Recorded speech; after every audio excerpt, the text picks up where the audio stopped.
regardless of how scary it may look upon visualizing. My whole thing is to change your perception about firearms through education. I agree with you 100% about the education part of it, Twista.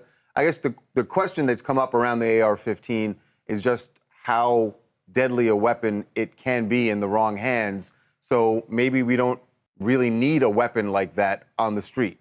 That's not a good weapon for civilians to have. How do you feel about that? You probably shouldn't have a weapon like that on the streets for criminals, but I think law-abiding, responsible citizens should be able to own that firearm.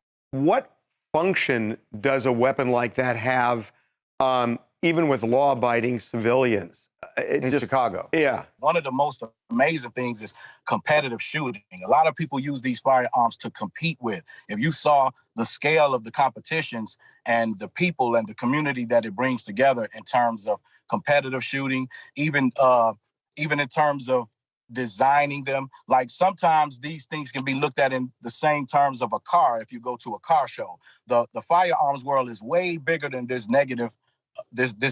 whole negative vibe that everybody has about it. And I think once people are educated more about what other things they are used for other than the things that are portrayed in the news, then people will start to have some different perceptions about it and open their minds. I hear what you're saying, Tristan.